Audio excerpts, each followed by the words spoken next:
بسم الله الرحمن الرحیم. ګرانو زده کوونکو په سلامونه او نیکو هیلو مو هرکلی کوم. دا دی بیا هم زه رفیع الله رفعت د فزیک د درسونو په لړۍ کې ستاسو په خدمت کې حاضر شوی یم. زموږ د نن ورځې درس موضوع د فوتو الکتریک اثر ده. موږ تاسو په تیر درس کې د ماکس پلانک نظریه کامل ډول سره ویلې چې د معاصر فزیک له دوه اساسي پایونه یوه پایه کوانتمي نظریه چې کوانتمي نظریه ماکس پلانک وړاندې کړې وه.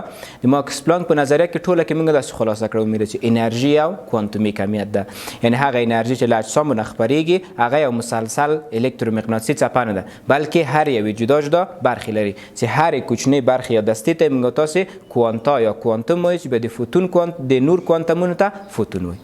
نو په دې درس کې موږ تاسو د فوتو الکتریک له اثر سره آشنا شو. راځئ سلایډونو ته د فوتو الکتریک د اثر په تعریف باندې او همدارنګه له چیرته فوتو الکتریک اثر نه ګټه اخیستل کیږي له هغې سره به آشنا شو. تاسې په دغه تصویر کې دغه سولرونه وینئ. موږ تاسو له سولرونو ډېره زیاته استفاده کوو. د سولرونو د کار اساس همدغه د فوتو الکتریک اثر ده.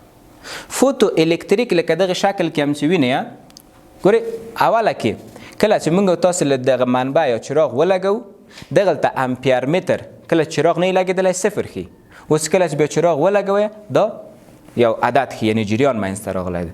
دا جریان د څه شي په واسطه منځته راغلی؟ دې په دلیل به موږ تاسې پوه شو. یا لکه دغلته کله چې موږ تاسو په دې باندې فوتونونه واردوو دلته امپیر ساین صفر کېږي، کله چې وارد شي بیا یو جریان ښي، اوس بیرته صفر کېږي. دې دلیل څه ده؟ په دې درس کې موږ تاسو د فوتو الکتریک د اثر دغه دواړه خپله د فوتو الکتریک اثرونه دي تعریف سره به آشنا شو چې څه رقم منځته راځي.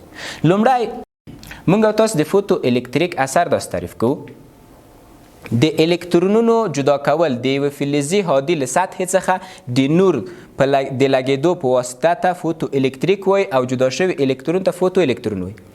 کله چې نور په یو فلزي سطحه، مثلا نور په دې استودیو کې له دغه فلزي سطحې سره ولګېږي، له دې نه الکترون دې خواته لرې کړي، موږ تاسې دغې پدیدې ته دغې حادثې ته فوتو الکتریک وایي. هغه الکترونونه چې له دې ځای نه لرې شوي هغې ته فوتو الکترون وایي. په فوتو الکترون کې ګورئ دقت وکړئ، موږ تاسو الکترون د برق په واسطه هم جدا کولی شو، د تودوخې په واسطه هم جدا کولی شو. هغو ته فوتو الکترون نه وایي. فوتو الکترون صرف هغه الکترونونه ته وایي چې د نور په واسطه باندې د فلز له سطحې نه لرې شوي. دویم، د فوتو الکتریک پدیده د لومړي ځل لپاره چا ولیدله؟ د فوتو الکتریک پدیده د لومړي ځل لپاره د هان ریچارډز آلماني فزیک پوه لخوا نه د الکتروسکوپ، تاسو به وایئ الکتروسکوپ په لسم ټولګي کې مې ویل د څه لپاره کار کیږي؟ آفرین، د یو جسم د برق د برقی چارج د ښودلو دپاره چې چارج داره ده او که نه ده چارج داره.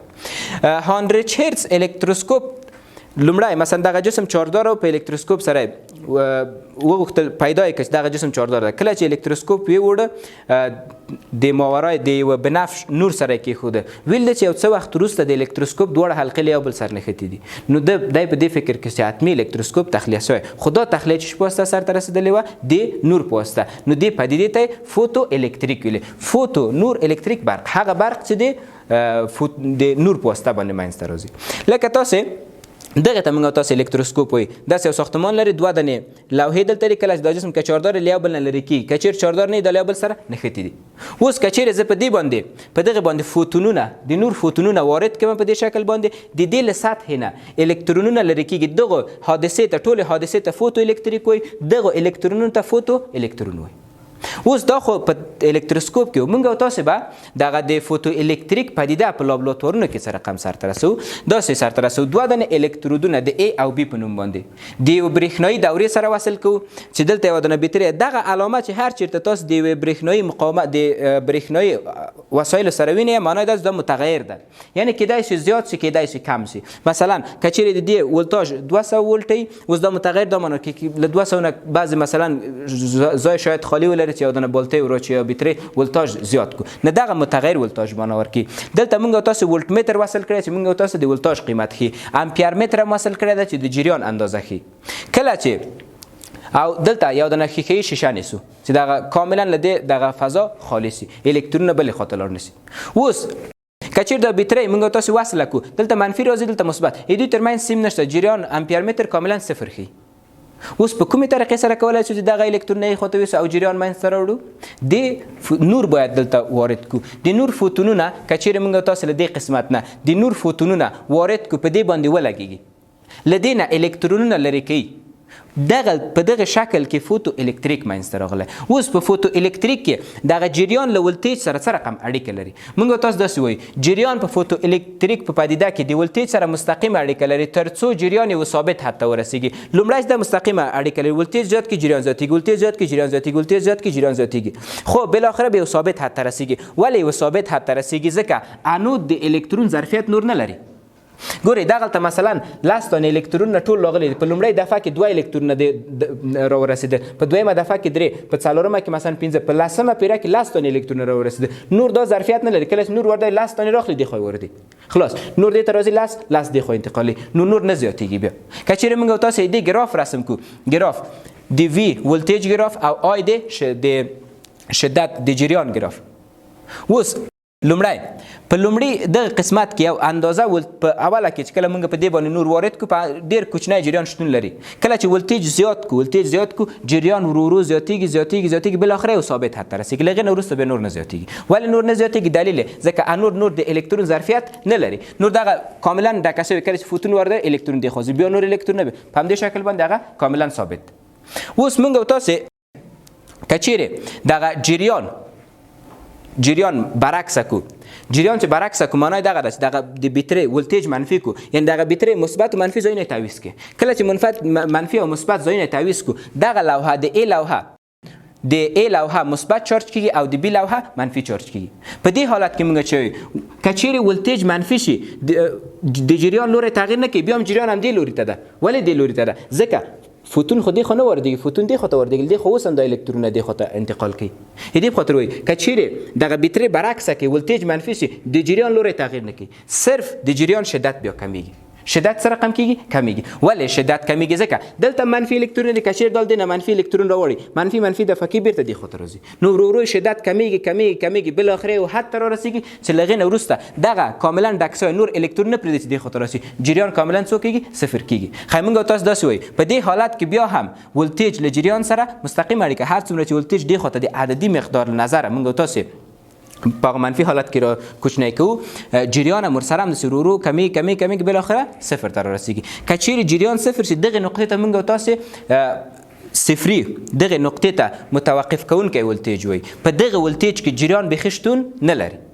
نو په ټوله کې دغه زده کې جریان له ولتیج سره فوتو الکتریک پدیده کې مستقیمه اړیکه لري بالاخره تر یو حده پورې چې ثابت حد ته ورسېږي. که چیرې ولتیج منفي شي بیا هم جریان مستقیمه اړیکه لري، صرف شدت سره کم کمیږي بالاخره په یو ځای ته رسېږو چې جریان کاملا صفر کېږي. دې ته موږ تاسې متوقف کوونکی ولتیج وایي. بله متوقف کوونکی ولتیج داسې تعریف کوو د ولتیج هماغه قیمت چې په هغه او له هغه څخه په کمو ولتیجونو کې د فوتو الکتریک حادثه نه واقع کېږي. یا داسې وایو په همدغه متوقف کوونکي ولتاژ کې جریان صفر ده. په فورم کې هم دغه سوال راغلی په متوقف کوونکي ولتاژ کې جریان څو ده؟ موږ تاسې وایو صفر، په دې کې جریان شتون نه لري. دویم متوقف کوونکی ولتاژ اوس له چی سره اړیکه لري؟ د متوقف کوونکی ولتاژ مقدار د وارده نور له فریکونسي سره مستقیم اړیکه لري. هر څومره چې فریکونسي زیاته کې متوقف کوونکی ولتاژ هم زیاتېږي. او د الکترود له جنس سره تړاو لري. مثلا دغه الکترون تاسو استفاده کړي مس نه دي، طلا نه دي، نقرې نه دي، له دې سره هم اړیکه لري. خو د نور له شدت سره بیا هیڅ اړیکه نه لري. د نور له شدت سره هیڅ اړوند نه دي، هیڅ اړیکه نه لري. موږ متوقف کوونکی ولتاژ دوه شیان سره فریکونسي او له چی سره اړیکه لري؟ دویم د الکترود له جنس سره. بله موضوع د قطع فریکونسي ده. د قطع فریکونسي څه معنی ورکوي؟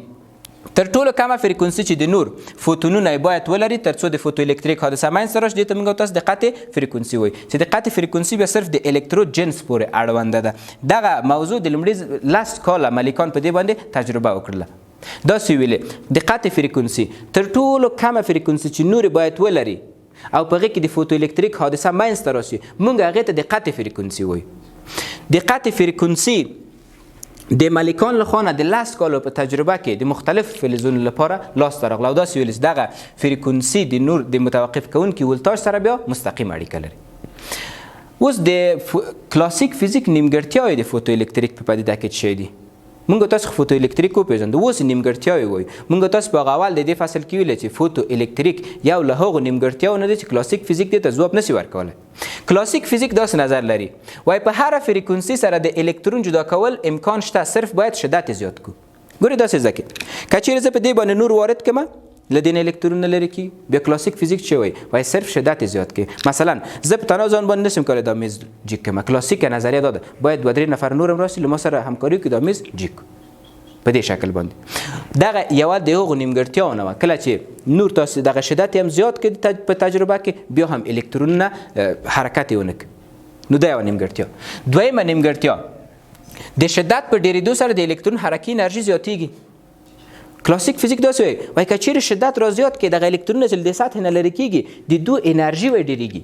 د دوی انرژي څه رقم کېږي ډېرېږي. مثلا که چیرې نفر زیات راسي دغه میز موږ تاسو په ډېر زیات سرعت سره حرکت ورکولی شو چې دغه موضوع هم ناقصه وه ځکه هر څومره چې شدت زیات کړي هغه حرکي انرژي بیا د تجربې په واسطه ثابته شوه چې هېڅ تغییر نه کوي. یا موږ تاسو دې ته د وخت اثر وایو. د وخت اثر داسې ده کلاسیک فزیک داسې وایي که چیرې نور شدت کم مثلا دلته راغی ولګېد بیا دویم فوتون بیا دریم فوتون بیا څلورم بالاخره باید لرې کړي. د وخت اثر هم په دې. خو دغه مشکل د چا لخوا نه حل شو؟ د انیشتین لخوا نه حل شو. انیشتین د همدغې موضوع په خاطر باندې د نوبل جایزه لاسته راوړې وه. د نوبل جایزه په هغو اثراتو کې په هغو تجربو په هغو نظریو ته ورکول کېږي چې تجربې نه په همغه وخت کې ثابت شي د تجربې په واسطه باندې. دغه نظریه چې انیشتین وړاندې کړې وه دغه ثابته شو د همدې په خاطر نوبل جایزه د نسبیت په خاطر نه واخیسته ځکه د نسبیت په هغه وخت کې عملا دغه تجربه ډېره سخته چا نه وه تجربه کړې په نظري ډول وړاندې شوی تجربي ډول نه و ثابت شوی. نو دغه د فوتو الکتریک مشکل چې و نیمګړتیا چا حل کړه؟ انیشتین حل کړه. نو راځئ تخطیط ته چې دغه موضوع انیشتین په کوم شکل باندې حل کړه داسې بل یو بل سره وایي.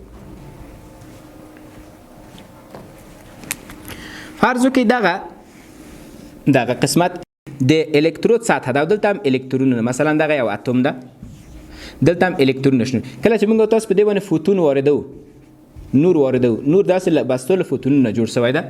اوس د فرض وکړئ د دغه الکترون د جدا کول دپاره موږ تاسو مثلا د دغه الکترون انرژي منفي 14.5 الکترون ولټه ده. د جدا کول دپاره موږ باید 14.5 الکترون ولټه انرژي ورکړو. مثلا د فوتون انرژي د 14 الکترون ولټه.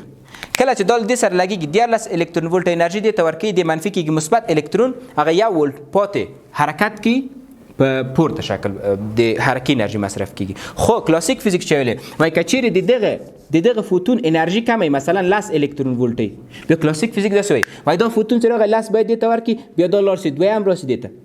انیشتین په دې شکل باندې نه ده.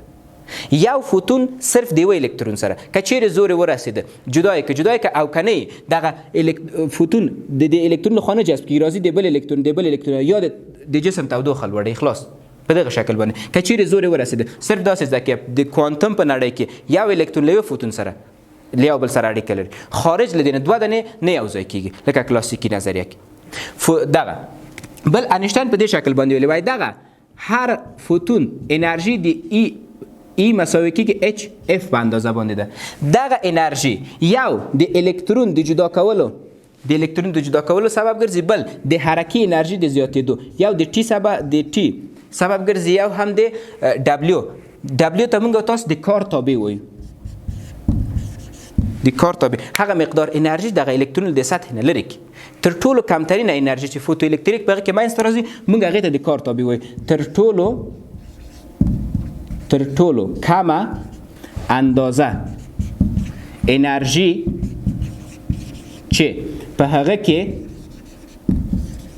د فوتو الکتریک حادثه منځته راځي هغې ته موږ تاسو د کار تابع وایو. اوس د کار د تابع دپاره فرمول به په دې شکل باندې د کار تابع مساوي کېږي اچ ضرب د اف صفر. اف صفر کومه فریکونسي ده؟ د قطع فریکونسي. په دغه اندازه انرژي باید دې ته ورکړل شي. بیا انیشتین داسې ویلې دغه د انیشتین معادله وه چې ای ضرب د اچ دغه د فوتون انرژي دا د فوتون انرژي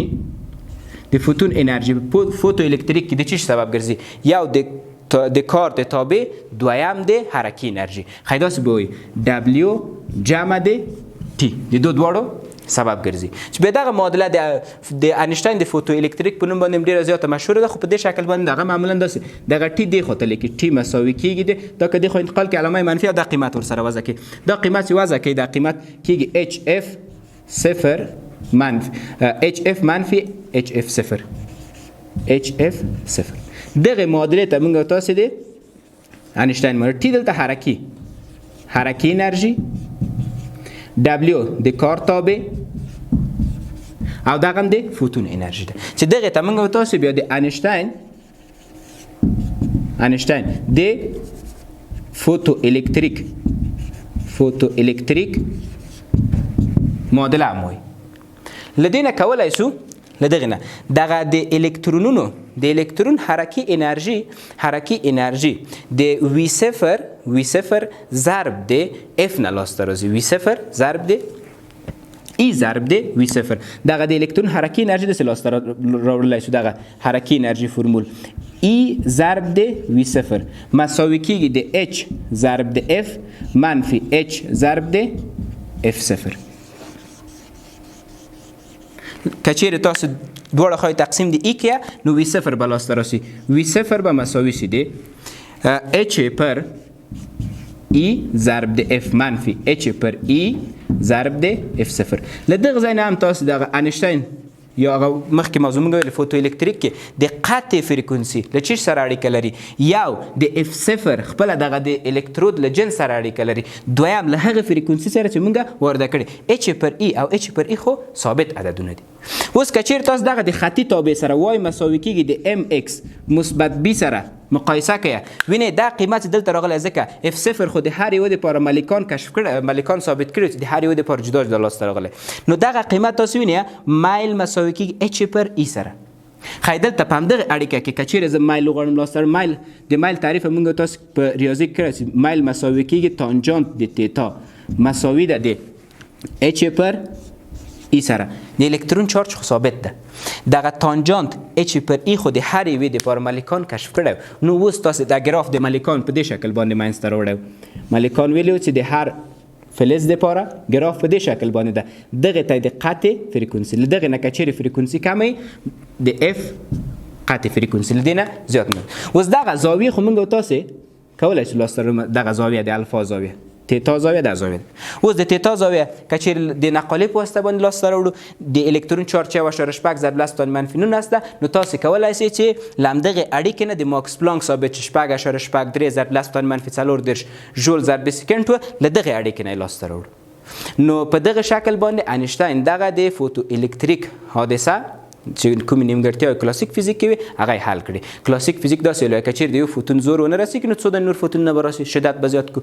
خو بیا انشتاین داسې ویلی چې د کوانتم نړۍ کې یو فوتون صرف له یو الکترون که چیرې زور یې ورسېده نو دغه لرې کوي، که چیرې زور یې ونه رسېده بیا نه لرې کوي. نو موږ او تاسو په دې درس کې ګرانو زده کوونکو د فوتو الکتریک له اثر سره آشنا شو چې فوتو الکتریک د نور په واسطه باندې د الکترونو جلا کول دي. په دې قسمت کې به موږ او تاسو یوه ډېره کوچنۍ ویډیو د سولرونو د کار په شکل باندې وګورو چې سولرونه څه رقم کار کوي.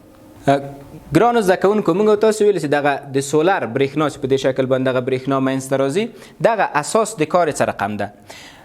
نور له فوتونونه جوړ شوی. دغه فوتونونه راځي دلته د سولر سره لګیا. سولر دوه دانې برخې لري وینې الکترونونه ده. د یوه برخه الکترون جدا کوي دویمې لوحې ته راځي. دویمې لوحې نه الکترونونه حرکت کوي. په دغه شکل باندې برېښنا منځته راځي. دغه برېښنا بیا دلته د موږ او تاسو دې ته معمولا په عامیانه اصطلاح باندې ډېر زیات دې ته ملیټ وایي یا ملیټ چې دا تبدیل کوي دغه کومه برېښنا ډي سي برېښنا تبدیل کوي ای سي برېښنا ته. دغه ملیټ دا قسمت چې ده ډي سي برېښنا تبدیلوي ای سي برېښنا ته. اوس دغه ډي سي برېښنا چې ای سي برېښنا ته تبدیله شوله وروسته له هغې به موږ او تاسو کولی شو چې له دې نه په کور کې استفاده وکړو مثلا د موبایلونو د چارج کولو دپاره یا د نور موضوعاتو دپاره. نو دا و د سولر د کار اساس. نو ګرانو زده کوونکو تاسو ولیدل چې سولرونه دوه دانې تختې لري چې دغه دوه تختو کې نور راځي له یوې تختې نه الکترون جدا کوي دویمې تختې ته ځي د هغې په واسطه باندې راځي بیا د ملیټ په واسطه باندې دغه ډي سي جریان موږ تاسو ای سي جریان ته تبدیلوو. نو دا زموږ د نن ورځې درس. موږ تاسو په دې درس کې د فوتو الکتریک له اثر سره او له چې چیرته په ورځني ژوند کې له دې نه ګټه اخلو له دې سره آشنا شو. کوچنۍ برخه سولر ویلې په حسګرونو کې استفاده کېږي د ماشین حساب. کله چې ماشین حساب کوچني سولرونه له هغې نه موږ او تاسو دغه د فوتو الکتریک په پدیده کې په هغې کې د فوتو الکتریک له پدیدې نه ګټه اخیستل کېږي. نو هیله لرم چې دې درس مهمه نکتې مې په خپلو کتابچو کې یادداشت کړې وي. تر بیا او راتلونکي درسه پورې تاسو په لوی او بښونکي خدای سپارم.